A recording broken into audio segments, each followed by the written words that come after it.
Lunes ng umaga. Mainit ang araw. Ang lahat ng mag-aral ay nakatayo sa quadrangle para sa karaniwang flag ceremony. May ilan sa mga guro ang nag-uusap-usap habang hinihintay ang principal, si Sir Silva, na magsalita.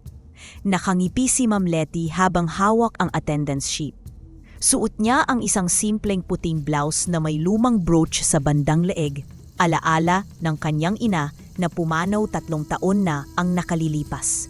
Sa kabilang hanay, si Ma'am Marisa naman ay tahimik. Matagal na siyang naririto sa paaralan, mahigit 21 taon. Matagal na rin siyang umaasam na ma-promote bilang master teacher, pero hindi niya inaasahang sa araw na ito pala ihahayag ang resulta. Pagkatapos ng pambansang awit at panunumpa, nagsalita si Sir Silva. Sa lahat ng guro, nais ko pong iparating ang isang mahalagang balita. Matapos ang masusing deliberasyon ng Division Office at batay sa performance, service record, at leadership evaluation, ang ating bagong Master Teacher 1 ay si Ma'am Leticia Bautista. May ilang segundo ng katahimikan. Parang huminto ang mundo ni Ma'am Marisa. Leti? Bulong niya sa sarili. Si Leti? Nagpalakpakan ang mga estudyante. May ilan ding guro ang lumapit kay Leti at bumati. Pero si Ma'am Marisa, nanatiling nakatayo, mistulang naninigas. Hindi makapaniwala. Sa kanyang dibdib, may biglang kirot. Hindi lang inggit, kundi matinding pagdududa sa sistema. Matagal na siyang nagpapakahirap. Lumalahok sa mga brigada-eskwela, gumagawa ng modules, sumasama sa mga inter-school contests. Bakit si Leti? Pagbalik sa faculty room, masiglang sinalubo si Leti ng ilang kasamahan. Deserve mo talaga yan, ma'am, ani Ma'am Vina, sabay abot ng cup ng kape. Tahimik lamang si Leti, tila nahihiya pa sa atensyon. Nagpapasalamat siya sa bawat bati, pero may halatang kaba sa kanyang mga mata. Batid niyang may mga hindi natuwa. Sa kabilang dulo ng faculty room, si Marisa ay nakaharap sa kanyang laptop. Walang imik. Sa kanyang mesa ay may nakastack na mga IPCRF form, lesson plan at activity log. Ebidensyang siya rin ay masipag at karapat-dapat. Nanginginig ang kanyang daliri habang pinipilit tapusin ang grading sheet ng kanyang advisory class. Ngunit sa bawat linya ng pangalan, parang may kasamang pait. Bigla siyang lumapit sa filing cabinet at kinuha ang kanyang PRC ID. Inabmasdan niya ito ng matagal. Tila gusto niyang itanong sa sarili. Ano pa bang halaga ng pagiging guro kung binabaliwala ang pagsisikap? Maya-maya'y lumapit si Leti. Ma'am Marisa, salamat sa tulong mo sa akin dati. Kung hindi mo ko in-encourage noong nag-aalangan pa akong mag-apply, baka hindi ako. Wala yon, malamig na sagot ni Marisa. Hindi nagtagal, tumalikod siya. Sa loob-loob niya, nagsisisi siya kung bakit niya patinulungan si Leti noon. Sa mga mata niya, hindi na ito kaibigan, kundi taong kumuha ng dapat aw para sa kanya. Makalipas ang 3 araw, nagsimulang makarinig si Leti ng mga bulungan sa likod ng silid-aralan habang nagtuturo. Ang bait naman ni Ma'am Leti. Pero may nagagalit yata sa kanya. Bulong ng 2 estudyante habang naglilinis. Sa una, hindi niya ito pinansin. Ngunit isang hapon, habang abala siya sa pagsusulat ng lesson sa pisara, biglang namatay ang ilaw sa kanyang silid. Walang ibang silid na naapektuhan. Nagdilim. Narinig niya ang pagaspas ng hangin, pero sarado ang mga bintana. Tumindig ang balahibo niya. Paglingon niya sa likod, may natapakan siyang papel sa ilalim ng kanyang mesa. Nang puluting niya ito, isang lumang larawan niya ang naroon. Galing pa sa seminar noong 2018 na may mga tusok ng ballpen sa mata at bibig. Napasinghap siya. Wala siyang sinabi sa principal. Ipinunit niya ang papel at itinapon. Kinagabihan, hindi siya mapakali. Nilagnat siya, nagkaroon ng ubo at nawalan ng gana sa pagkain. Kinabukasan, pilit pa rin siyang pumasok. Ngunit isang bagay ang hindi niya inaasahan. Pagpasok niya sa silid, may nakasulat sa pisara. Hindi lahat ng promosyon ay pagpapala. Minsan sumpa ito. Samantala, si Ma'am Marisa ay mas lalong naging iritable. Madalas siyang manigaw ng estudyante at tila wala na siyang gana sa pagtuturo. Palagi siyang dumadaan sa faculty nang hindi bumabati. Isang guro ang nakapansin na palaging wala sa kanyang mesa ang suklay niya, ngunit lagi namang maayos ang kanyang buhok. May isang kasamahang nagsabing nakita si Marisa sa palengke noong Sabado ng gabi. Kausap ang matandang tindera ng mga halamang gamot. Sa pag-uusap daw nila, binigyan siya ng pulang botelya na may laman na langis at tila mga hibla ng buhok. Hindi ito kinumpirma ni Marisa, pero hindi rin niya itinanggi. Lingid sa kaalaman ng marami, si Marisa ay may tiyahing albularya. Noon pa man mahilig na siyang magtanong tungkol sa paglilipat ng sakit, pagpapahina ng aura at mga orasyon para sa paglingot. Ngunit nitong mga nakaraang araw, mas tahimik siya, tila may plano, tila may inihahanda. Sa kanyang drawer, may isang maliit na garapon na may lamang uling at papel. Sa papel, nakasulat, Leticia Bautista. Sa bawat pagbasa ng pangalang ito, ako'y kinukurot ng kirot. Sa bawat salita niyang binibigkas, ako'y nabubura. Sa ikalawang linggo ng pagkakahirang ni Leti, nagsimula ang mas seryosong pagbabago sa kanyang katawan at isip. Habang nagtuturo, bigla siyang nawalan ng boses sa gitna ng pagbibigay ng aralin. Napahiya siya sa harap ng mga estudyante. Tumakbo siya palabas ng silid, takot na takot, habang humahawak sa leeg. Pagdating sa klinik, walang makitang dahilan ang nurse. Walang lagnat, walang sore throat.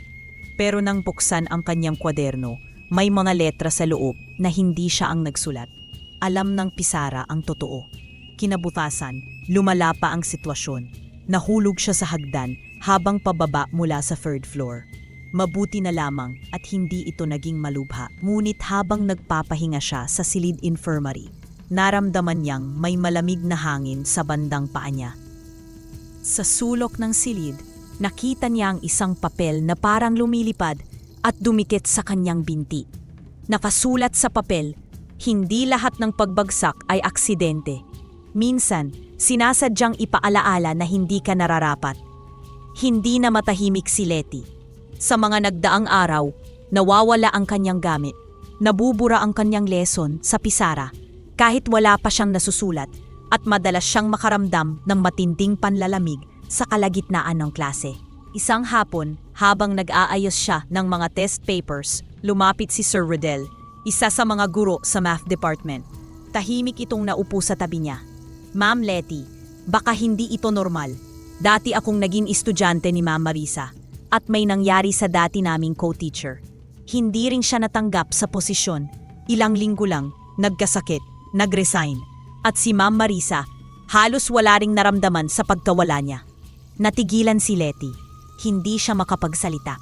Pero sa kanyang puso, nagsimulang mamuo ang tanong. Posible ba na may taong kayang sirain ka hindi dahil sa ginawa mong masama, kundi dahil sa tagumpay mong hindi niya matanggap? Isang gabi, habang naglalakad pa uwi si Leti, may narinig siyang yabag sa likuran. Lumingon siya, ngunit wala siyang nakita. Sa kanyang paglalakad, napansin niyang may sumusunod sa kanya, tila humahabol pero hindi makitang maigi. Bumilis ang tibok ng kanyang puso. Nang malapit na siya sa gate ng kanyang bahay, may isang papel na tumilapon sa harapan niya, tila inihit ng hangin. Sa papel, may sulat kamay. Iyan ang gantimpala sa mga umaagaw. Nanginginig ang kanyang kamay habang pinabasa ito. Walang pangalan, ngunit sa sulat, pamilyar ang stroke. Ang G ay may palaso sa dulo, ang T ay parang may buntot. Katulad ng sulat kamay ni Marisa. Kinabukasan, dumiretso si Leti kay Mang Selo, isang kilalang manggagamot at tagapayo sa barangay. Hindi ito albularyo na gumagamot ng sakit sa katawan, bagkus sa pananampalataya at paniniwala ng mga tao. Mang Selo, may naninira po sa akin, hindi ako mapakali. Tila binabagsakan ako ng mga pangyayaring hindi ko kayang ipaliwanag. Tahimik lang si Mang Selo. Kumuha ito ng baso ng tubig, bulong sa dasal, saka itinapat ang papel ni Leti sa apoy ng kandila. Bigla itong pumutok, parang may langis. May nananalangin ng masama laban sa'yo, aniya. At ang intensyon ay hindi simpleng galit. Ito'y selos na binuhay ng matagal na pagkakai. Hindi ito kulam gaya ng alam ng marami, pero ito ang mas malala dahil nag-ugat sa loob ng paaralan sa pagitan ng mga tasamahan. Napaiyak si Letty. Hindi ko naman po inaagaw ang posisyon. Sinunod ko lang ang proseso. Alam ko, sagot ni Mang Selo. Ngunit may mga pusong hindi kayang matuwa para sa iba. Hindi mo sila masasagot sa puot, pero kailangan mong harapin ang katotohanan. Sa sumunod na linggo, si Ma'am Marisa ay tila lalong naging iritable. Ilang estudyante ang inireklamo siya sa guidance dahil sa madalas na paninigaw. May isa pang guro ang nakakita sa anya sa silid ng supplies. May dalang plastic na may kung anong nilalamang abo at papel. Wala siyang paliwanag. Isang araw habang wala si Marisa, dumaan si Letty sa mesa nito upang iwan sana ang isang memo. Napansin niyang nakawang ang drawer. Sa loob, may isang paliit na sobre. Sa loob lang sobre, may isang larawan ni Letty. Kulubot na parang binabad sa tubig. Sa likod nito, nakasulat, "Hindi ka karapat-dapat." Kahit ilang taon pa ang ipagtagumpay mo, nanginig ang katawan ni Letty. Pero sa halip na ipagkalat, tahimik niyang inilagay sa kanyang bag ang ebidensya. Sa isang pulong ng faculty, habang pinag-uusapan ang lesson calibration, biglang tumayo si Letty. "Pasensya na po, may kailangan lang akong sabihin. Hindi ito madali, pero hindi ko na kayang itago. Sa mga naaraang linggo, ako po ay nakakaranas ng hindi maipaliwanag na panggigipit, pananakit sa damdamin, at pang-aalipusta. Lahat ay hindi hayagan, ngunit malinaw ang pinanggagalingan." Tumingin siya kay Ma'am Marisa. "At kung totoo mang galit ka sa akin dahil sa posisyon na ibinigay sa akin, handa akong umalis kung ito ang dahilan ng pagkawasak ng respeto sa loob ng silid-aralan natin." Tahimik ang buong faculty room. Tumayo si Ma'am Marisa, maputla. "Wala akong ginagawang masama. Pero, oo, naiinggit ako. Alam kong hindi na ako uunlad dito, sa edad kong ito. Ako na lang ang naiiwan. At ikaw, bagong promote, bagong bida. Saan ako lulugar?" Tumulo ang luha sa kanyang pisngi. Ngunit walang nagsalita. Lahat ay gulat sa kanyang pag-amin. Ilang linggo ang lumipas. Si Letty ay nagpatuloy sa kanyang trabaho, ngunit mas pinili na ang katahimikan. Hindi na niya pinilit maging kaibigan si Marisa, ngunit hindi rin niya kinamuhian ito. Hindi siya nagreklamo, hindi siya nagsumbong. Sa halip, ibinalik niya sa faculty cabinet ang larawan na may sulat. Hindi sinira, hindi ipinahiya, iniwan lang. Si Marisa ay unti-unting nanahimik din. Madalas na siyang hindi sumasali sa usapan. Hanggang sa isang araw, nagpaalam siya sa principal, magli-leave indefinitely. Gusto raw niyang makapagpahinga. Walang farewell party, walang paalam. Tahimik siyang nawala. Dumaan ang mga buwan. Si Letty ay nanatiling tapat sa kanyang tungkulin. Ginamit niya ang kanyang bagong ranggo upang tumulong sa mga mas batang guro. Sa unang araw ng taon, isinulat niya sa pisara, "Ang tagumpay ay hindi sukatan ng dangal. Ang tunay na karangalan ay nasa kakayahan mong manatiling mabuti sa gitna ng inggit at tahimik sa gitna ng paninira." Sa likod ng silid, may isa sa mga batang guro ang nakatingin kay Letty. Tahimik itong ngumiti, at sa araw na iyon, nagsimula ang panibagong yugto, hindi lamang ng karera ni Letty, kundi ng paghilom ng kanyang loob. Mga aral ng kwento, hindi lahat ng sugat ay galing sa labas. Ang pinakamasakit ay mula sa mga taong inaakala mo kaibigan. Ang selos ay lason na hindi lang sumisira sa kapwa, kundi unti-unting pumapatay sa sarili. Hindi mo kailangang gumanti upang manalo. Minsan, ang katahimikan ay mas malakas kaysa ganti.